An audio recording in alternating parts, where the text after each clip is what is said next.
Alas 5 Gs na. 1 Western Visayas na. Alas 5 Gs na. 1 Western Visayas na.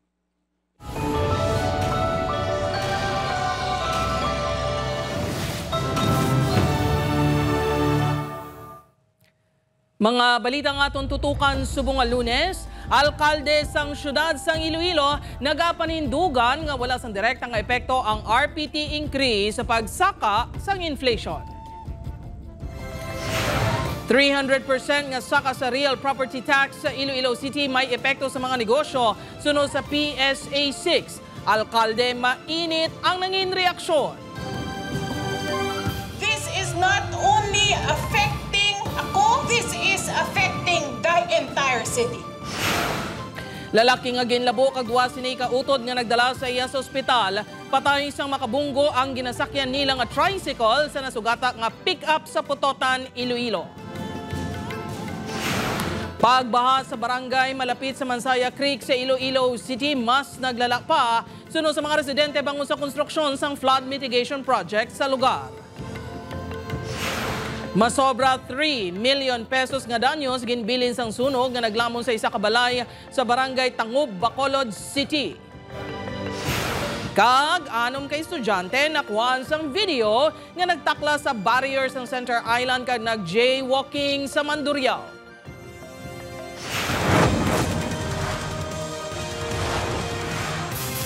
Ini ang GMA Regional TV, 1 Western Visayas. Maayong hapon Western Visayas kag Negros Occidental, lalaki nga biktima sang pagpanglabo kag duha sini ka utod patay matapos makabunggo ang ila ginasakyan nga tricycle sa nasugata nga salakyan samtang padulong sa ospital. Si John Sala nakatuto. Makita sa video ang mga salakyan kay bulbado sa aksidente sa dalan. Mayara pa sang tawo sa idalom sang isa ka salakyan kag may mga rescuer. Kini ang sitwasyon sa nagluntad nga aksidente sa Barangay Rumbang, Putotan, Biyernes ang hapon. Kinaligan nga nag-overtake ang isa ka tricycle sa isa man kasalakyan kag nakabunggo sa nagasugata nga pick-up. Head-on collision. So sa impact nga ni ang driver dito naglupad. Amo tong isa nagtatupa sa isa nga gasundod sa ila. So unfortunately, 2 of the victim was pronounced dead on arrival. Sakay sang tricycle ang tatlo ka mag-utod. Ang driver nga si alias Rien, si alias Raymond, kag si alias Raymar. Mga residente sang barangay Abangay sa amuman nga Banwa. Gideklarar nga dead on arrival sa ospital sa Putotan sanday Raymar kag Raymond. Gidala pa sa ospital sa Iloilo City si Rien apang makaligad ang pila ka oras ginbawian man ini sang kabuhi. Antes ang aksidente, tuyo kung tanini na nga dalon sa ospital ang 32 anyos nga si Raymar nga biktima sa pagpanglabo. Pila sa liog kagalimpuduhan ang naagom ni Raymar. Gintudlo sospek ang bayaw sini nga si alias Mike, 34 anyos. May pagginagawa isang binangon. There's a claim of self-defense or defense of relative. Kaya based sa information nag-una ining biktima naton nga ginlagas ang iya utod nga bae. So nakita sang bana.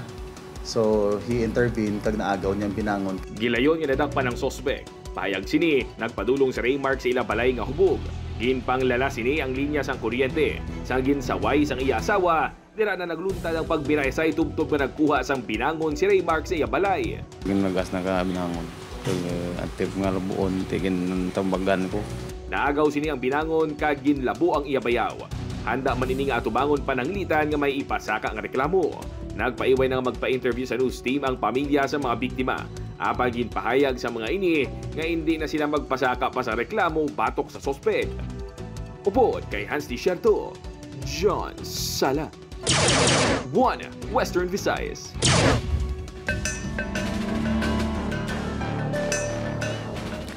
Ginapahayag, wala natapos nga flood mitigation structure sa Mansaya, Budburan Creek, nagpalala sang baha sunod sa mga residente. Coordination sa Iloilo City LGU, hugot nga ginahimo sa DPWH ICDEO sa ilang mga proyekto sunod sa District Engineer. Ini ang gintutukan ni Kim Salinas. Nagapasalamat akong tani ang mga pumuluyo sa Barangay Lopez Haina Norte sa Lapos, Iloilo City sang nahibaluan nga tukuron ang flood mitigation structure sa Mansaya Creek sang 2022. Apang matapos nagtampok sang tuta kag nagbutang sang sheet piles, wala man inigin tapos. May budget daw. Sa lang ang ilang natapos ginuntatan. Super palpak. Dugang pa sa mga ini, ilalaginutdan ang sheet pile sa good makailig ang tubig sa creek. Nabaha ka mo di gapon? Oo, magagasunod ng tubig sa amon na magbaha. Ako, gamtig to pag kita, wala nang gito yarok sa tubig. Kapag dahil hindi ako magtaob, gijek. Ang proyekto ang ginapahayagin patuman sang DPWH ICDO. Ginpakikangutan sang news team ang spokesperson sang ahensya apang wala inisang sabat sa news team. Bangod sini, hindi man madeterminar ang status ng proyekto. Samtang ginahulat na lang ni DPWH Secretary Manuel Bonoan ang report halin sa validation team nga nag-investigar sa pila ka flood control projects sa Iloilo City. If they find actually may mga projects that would be worth prosecuting, then we will do that. Magdi-dispatch po kami ng audit team namin para kunin po lahat yung documentation po na kailangan. Sa July 29 nga interview sang news team kay DPWH 6 Regional Director Engineer Joel Limpenko, nagpahayag ini nga mahatag sa lista sang flood control projects sa rehiyon humalin 2022 tubtob 2025. Bigyan nyo lang kami ng enough time siguro kahit next week pwede namin kayo provide ng listing ng mga ini-implement na region at ini-implement ng district. Apang sang liwat gin pakikangutan sang news team subong adlaw, kinahanglan pa kuno sang clearance halin sa central office. Samtang ninundugan si DPWH ICDO-OIC Engineer Roy Pakanan nga nag-coordinate ini sa local government unit antes magpatuman sang proyekto. As early as February, sumulat na kami, hindi siya pinapansin, and then pag ongoing na, sisitahin kami, hindi daw nag-coordinate. Well, we have all documentation to prove our claim. Parang paulit-ulit na lang. Apang, sabat sang alkalde. Actually, kapila na kami nag-reply man sa iya nga mga letters. If you have read his letters, you'll be surprised. Kay kung magpadala kami sini, lain niya sabat. Upod kay Romel Porquia, Kim Salinas, 1 Western Visayas. Para sa dugang mga balita sa Negros kag Panay, mangin kaupuntan si Adrian Prietos. Adrian? Maraming salamat, Jers. Kapuso halong, duha ka panalgan nga balay na sunog sa Bacolod City. Danyos ang glabos sa masobra 3 million pesos. Sa Sipalay City, nasunog man ang isa ka balay. Yaring balita nga itong gintutugan. Alin sa likod sa may bumba nila?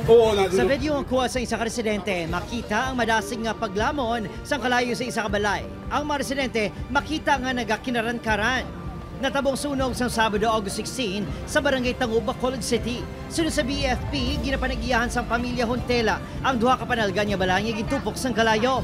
Nakaabot kami dito around alas 5:55 kag nakita sa niya almost natupok na ginang nga balay. Base sa car pattern sa witness nga ang kalayo dito nagikan mismo sa second floor sang Panimalay sa kwarto ni Bata Santagia. Wala na ang mga ini sa lugar sa gipadulugan sa news team. Naglabos sa masobra 3.3 million pesos ang ginbilin nga danyo sa sunog. Palyado ang kuryente nga nalantaw nga kabangdanan sini. Ang wire sir may insulator sa nga do rubber plastic. Through time sir deteriorate na to sir kung sabihin na may mga factor pa gid sir sa mga present station tungod sa ipit-ipit balariya sir sa giyo niya kakabritol may mga electrical wires nga wala na ginagamit. Sa Barangay Kabadyangan, Sipalay City, totally gutted ang balay isang pamilya Tanaleon. Sunod sa pila ka mga residente, nakabati isang lupok antes naglutad ang sunog. Ginayon nga napalong sa BFP Karayo sa sulod sa masobra 3 minutos. Wala sang nasalbar nga magamit ang tag-iya sang balay. Padayon pa nga ginatumod ang ginhalinan sa sunog. Opod, Kiril Gisilio, Adrian Prietos, 1 Western Visayas. Mga kapuso, 300% nga saka sa real property tax sa syudad sa Iloilo may epekto sa mga negosyo base sa datos ng PSA 6. Iloilo City Mayor Raisa Treñas Chu na iritar matapos nga ginkuhaan sang reaksyon na tuhoy sa pahayag sa PSA. Si Zen Kilantang Sasa nakatutok live sa Barangay Dungon A. Haro, Iloilo City. Zen?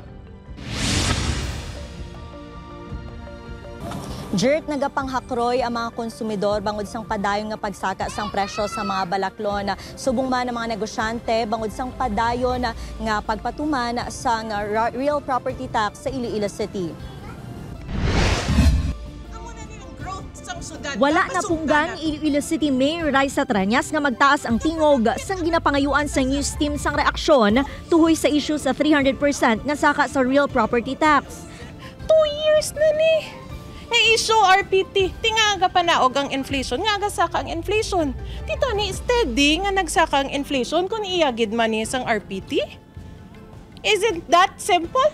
Kadamo sa mga ekonomista nga mga professionals nagapalapit sa ako. Ma'am, this is too much. This is too much politics that they are doing. Ginaguba nilang syudad. For what expense? Amo na niyang growth sang syudad tapos sugta naton. Ini matapos magwa sa presscon ang statement sang Regional Director sang Philippine Statistics Authority 6 nga si Nelida Amolara kaangot sa RPT. Suno sa iya, may epekto ang 300% nga saka sa RPT sa presyo sang goods kag services nga ginakonsumo sa mga pumuluyo kag residente. Bangod kuno sa pagsaka sini, nagadugang man sang charges ang mga establishmento sa commodities kag services. Dugang pa sang PSA, bangod sa matag-as nga buwis, madamo nga mga negosyong nagapangatubang sang pagnubo sa profit margins. Resulta, may price adjustments nga ginapatuman agud makabangon sa pagpierde. Patong sa add-on the prices of commodities. Hindi nila kwaon. Yung mga mabalis nila ko, gamay galinta. So, that's direct effect. Direct effect. In terms of sa mga wholesale and retail and even services, commodities like restaurants. Sa datos sang PSA sa bulan sang Hulyo, ang housing, tubig, kuryente, gas kag iban pa nga fuels commodity group ang nagapabilin nga nagapangunang ang nagadugang sang inflation sa rehiyon. Nabatsyagan man sang sini nga grocery store ang epekto sang RPT kasunod sang pagsaka sang ila arkila. Sa baylo nga magpasaka sa mga presyo sa produkto, mas nagkinot sila sa ila kuryente, overtime sa mga empleyado, kag paglimita sang pagdugang sang manpower. Adjustment lang siguro sa other, for example, sa mga electricity, kinanglan kami makini para maano namon ang expenses ang lease namon. Kung sang tinalikdan nga duha ka tuig, nagabili ang noodles sang 4 pesos to 5 pesos. Subong yara na ini sa 7 pesos and 65 centavos. Kag ang pinakamahal nga noodles ang mabakal sa 10 pesos and 45 centavos. Aminadong Iloy nga si Jocelyn nga nagakinot sila sang iya pamilya, bangod hindi na masarangan ang pagmahal sa mga balaklon. Kamalon sang tanan may lang kung may ubra ka, kung wala ka ubra, biti. Gutom ka gidi. Sobra na gidi, kataas mo. Isa ka lang kasi mana mo na balaklon. Kasun nga dlaw, taas na naman. Sa subong wala pa sang datos ang Consumer Protection Division sang DTI 6 angot sa datos sa mga presyo sang basic necessities kag prime commodities sa sulod sang duha ka tuig. Ini ang pahayag sang spokesperson sang DTI 6 nga si Judy Sahos sang ginpakigangutan sa news team. Nahibaloan nga makapila ka beses nga gindala ni Councilor Sheen Marie Mabilog ang topiko sa pagpanubo sang real property tax increase. Base sa iya pahayag, nagapanghakroy ang mga pumuluyo kag business sector. Apang hindi naman makalusot sa konseho ang iya proposed ordinance. Jerd, sa latest statement ni PSA Regional Director ni Lida Amolar, ginpanginwala sini nga may direktang epekto sa pagsaka sang inflation ang 300% nga real property tax. Jerd? Madam again nga salamat sa update. Kapuso Zen Kilantang Sasa.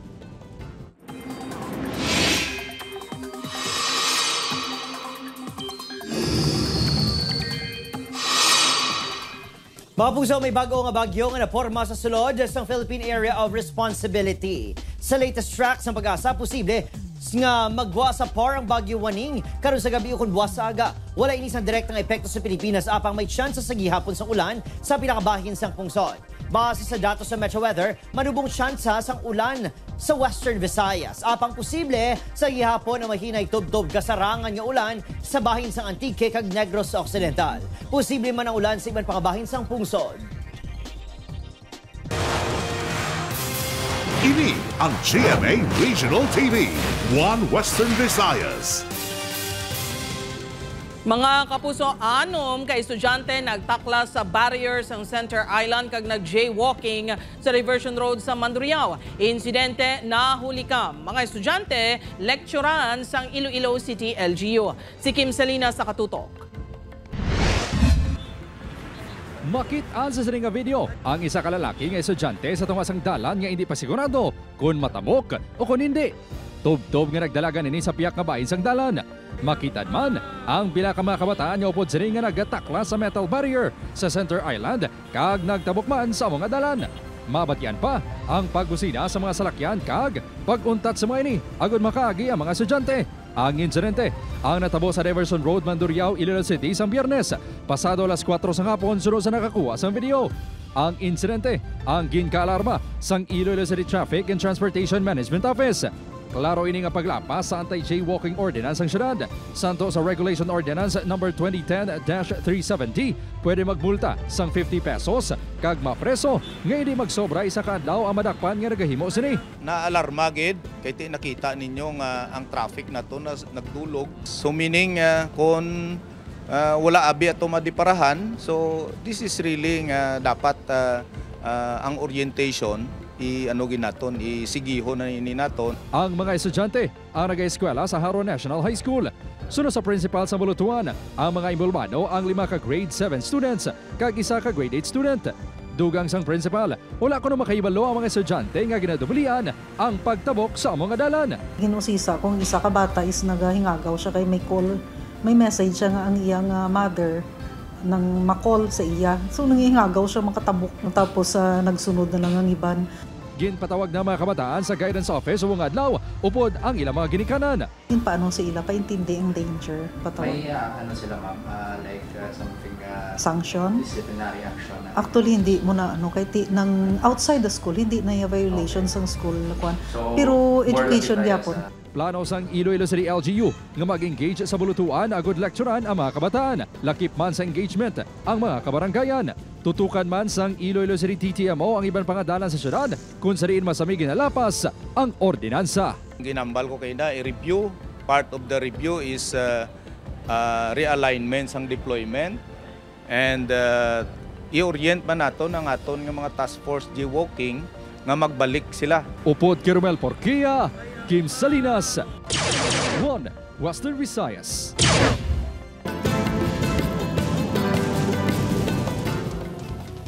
Sa Negros Occidental naman, bangkay isang lalaki nga residente sa syudad sang Bacolod na Sapuan sa banwa sang La Castellana. Nakatutok Aileen Pedreso. Nagaagnas na nga bangkay sang lalaki ang nasapuan sa kilid sang dam sa Siyedakal na Unwan sa Barangay Sagang, La Castellana sang Agosto 14. Isa ka residente ang nakasapo sa biktima. Has tattoo marking on his left arm. Yung bangkay ma'am is nakakuha na po siya sa tubig and nakadapa. Ginkilala ang biktima nga si Melvin Siderio, 28 anyos, residente sang Barangay Estefania, Bacolod City. Tatay niya mismo ang nagkilala. By the statement of his father, ma'am, way back 2024 pa sila nagkasama, na talaga matagal nagkasama.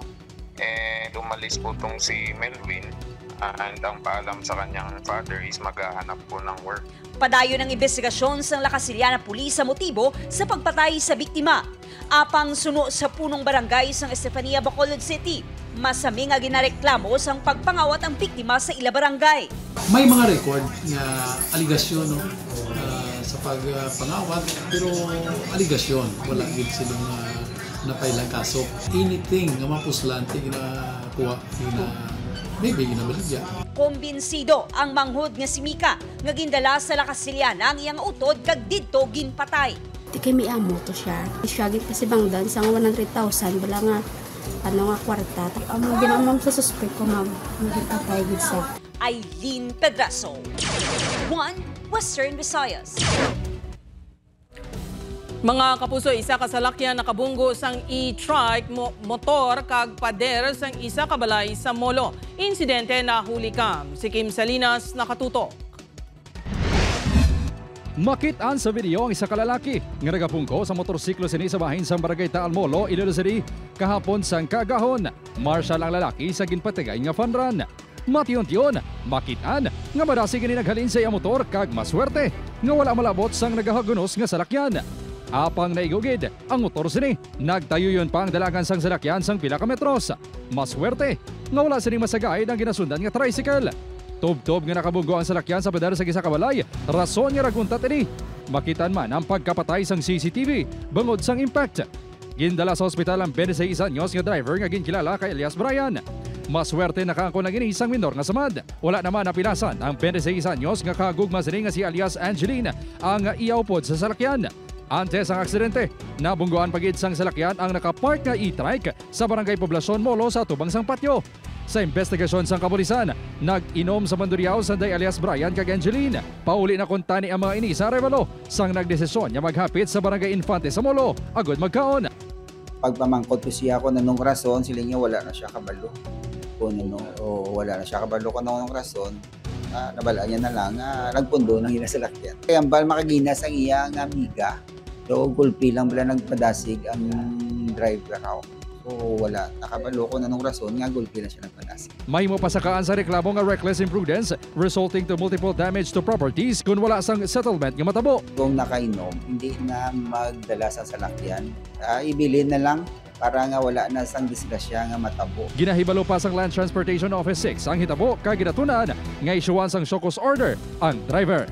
Upod Keromel Porquia, Kim Salinas, 1 Western Visayas. Mabusang may natumod na ang kapulisan ng mga suspect sa kamatayon ni si Jose June Corico Jr., ang lalaki nga nasapuan sa barangay Mandalagan, Bacolod City, isang tinilikdan ng Agosto 13. Nagwas investigasyon nga duha ka adlaw antes sa sapuan, may duha ka babayi nga nagpakikita sa biktima. Sa nakalabot na sila sa karsada, may isa pagid ka lalaki nga ginapahayag upod sa duha ka babayi nga puwersa nga nagpasakay sa biktima sa pribado nga salakyan. Ining base sa pahayag sang pila ka saksi. Ginalantaw sa kapulisan nga posible kilala sang biktima ang mga suspect. Nagapabilin nga may kangtanan sa illegal nga droga ang nagapangunang motibo nga ginatutugan sa kapulisan bangod sa daan nga mga kaso sang biktima. Naka-gather kami information through our one of the witness, no? Ginsugat siya sa duha ka babae at may isa man kalalaki nga possibly nagpasulod sa kanya sa isang SUV. Involved din sa illegal drugs ang suspect. Gun for hire ito ang record based sa record namin. Mga kapuso, wala na matabangan sa ospital ang 35 anyos nga negosyante nga ginkilala kay Arthur Casipe matapos 5 ka beses nga ginbuno sa Abyan lang Mansini nga si alias Jerome 42 anyos sa barangay Guzman, Hesena, Mandurriao, Iloilo City. Igo sa dughan, pusod, ilo kag siko ang naagom sang biktima. Sa investigasyon sang kapulisan, nagbaisay na nga daan ang biktima kag suspect samtang nagainom ang mga ini sa isa ka birthday party. Nagpauli ang biktima kag sang nagbalik, gilayon nga gintampa ang suspect. Naimpito kuno ang suspect kag ginbuno ang biktima. Gilayon man nagpalagyo ang suspect apang matapos ang masobra 20 ka oras, nadakpan man sang kapulisan. Nagugat ang away sang duwa suno sa kapulisan sa pagpamilit sang biktima nga paubrahon ang suspect apang nagapamalibad ini bangod may ginpromisahan na ini nga ubrahan. Preso na ini karon kag natalana pasakaan sang kaso nga homicide. Mag-indesisyon na niya kaya. Ano giblang ka akid niya? Amo na isa utod ko laki mo. Mapayag kami ya kaso. Ayoro sila. So hindi huwag ka na balik. Hindi ka naman huwag ka na nakit.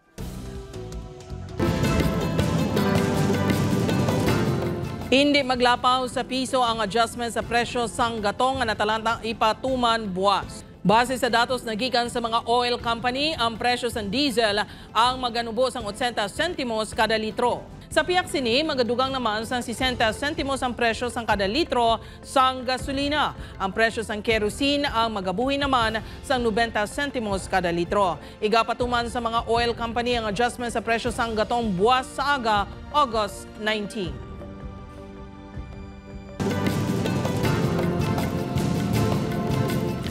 Kapuso, ready ka na bala para malabot ang imo career goals? Magbulag na kag mangin kabahin sa leading broadcast network sa Pilipinas. Iyari ang mga bakante nga posisyon sa GMA Network.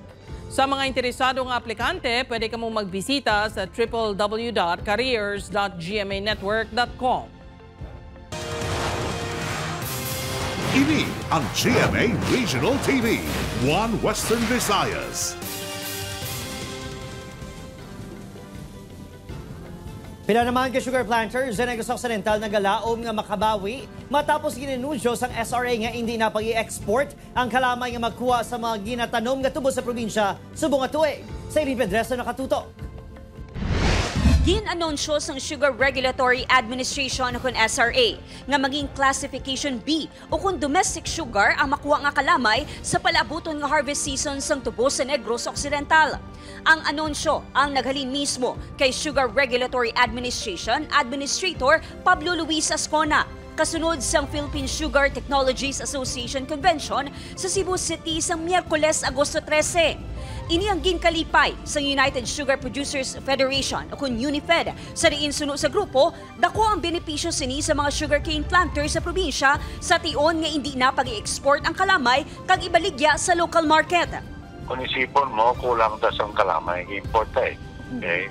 So, hindi pwede mabutang for export.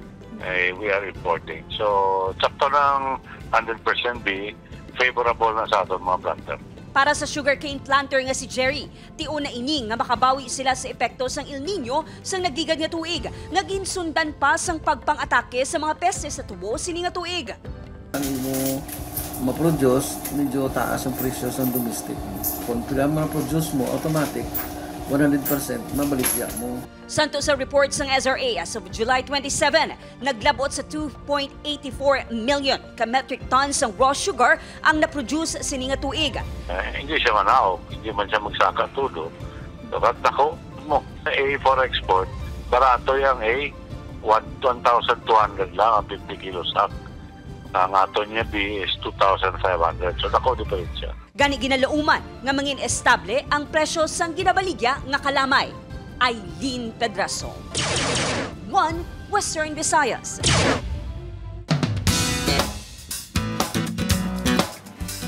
Exciting mga kapuso, yari na mga dapat bantayan sa Encantadia Chronicles Sangre.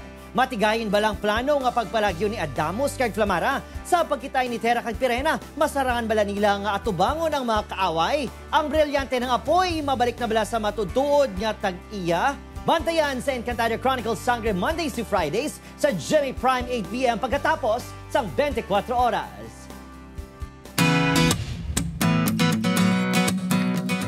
Mga kapuso, diin man nga Anggulo, nag-shine ang katahong kapag rampas ang 8 kakandidata sa Hiyas sang Kalumpang 2025.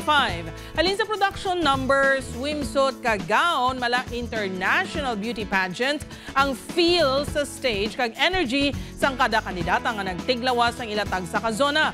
Pero kapuso, FYI lang, sa barangay gym lang ini ginhiwat. O di bala, hindi halata. Sunod sa head organizer nga si Rene June Kanyaman, masobra 2 kadekada na nga nanging tradisyon ang pageant. This year, gintingwaan gid kuno sang barangay nga mas i-level up ang tema. Gani malipayon kuno sila nga ang resulta world class kag ayos gid. Good job Barangay Kalumpang. Gani kapuso, kung kamo may mga istorya nga pinasahi, makahatag sang good vibes o kung makalilingaw, makuhaan sang inspirasyon kag pagtulunan, ipakigbahin ang mga istorya nga ayos gid. Grabe gali ang creativity sang taga-Barangay Kalumpang. Keep it up mga kapuso. Ako si Gertrude Charlatan, ini ang One Western Visayas, bugos nga puwersa para sa mas dakong nga misyon kag mas masangkad nga pagserbisyo sa pungsod.